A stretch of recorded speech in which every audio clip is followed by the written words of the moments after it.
Let's normalize na maliit na bahay lang ang ipapagawa. Kaya hindi namin kailangan ng malaking bahay kasi meron tayong malaking farm.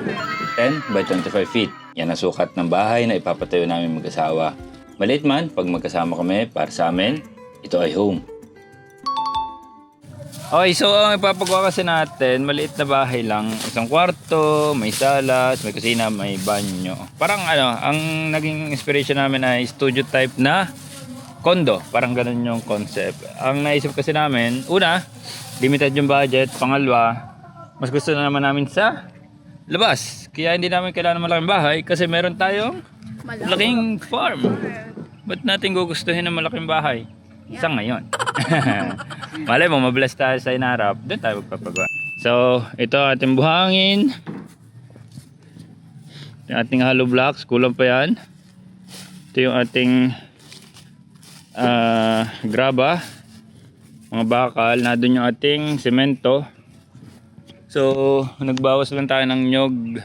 Kasi tatamaan siya malapit sa bahay. At pang ano na rin. Pang sipat. Okay? Yes, maliit lang na bahay ang ipapagawa namin. Practicality ang nasa isip namin. Una, walang malaking budget. At pangalawa, mas madalas naman kaming outdoor. Pero tingnan natin sa hinaharap pa rin. Ngayon, inaayos namin ang mga lumber na nakuha sa mga puno ng nyog na aming inalis dahil masyado malapit sa lugar ng paglalagay ng bahay. At naglinis din kami ng kauntian. Sa kabilang side naman, nagbawas din kami ng puno ng nyog to make way para sa ating greenhouse na ipapatayo. Marami nagtaka sa amin nung nabalitaan nila na kami ay magpapagawa ng maliit na bahay. Tapos 10 by 25 feet lamang ang dimension. May nag-isip na nagbibiro lamang kami.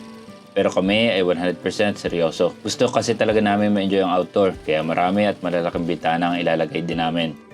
Ano ba ang naging deciding factor namin kaya kami ay nag-come up dito? Una, budget. Ayaw na namin umutang para dito. Gusto namin ay makakatira kami dito kahit hindi tapos na tapos nang walang utang regarding this. Pangalawa, as of now, napakadalang talaga namin sa loob ng bahay. Gabi na lang kami sa loob ng bahay. Pangatlo, para kami ay makatira na talaga sa farm.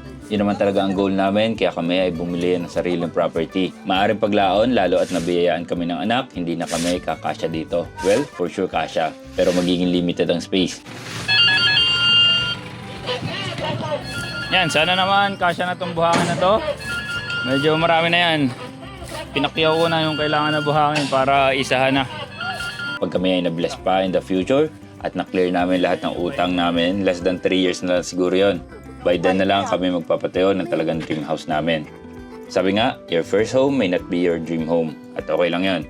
Let's normalize na okay lang kahit maliit na bahay ang ating ipapagawa. Lalo na at starting pa lang kayo mag-asawa. Anyway, yan ang update. May certain budget lang kami. Hindi ko nababanggitin, pero either ang bahay ang unang matatapos o budget namin ang unang matatapos. Either way for sure, magiging ideal din ito eventually. Yun lang, peace.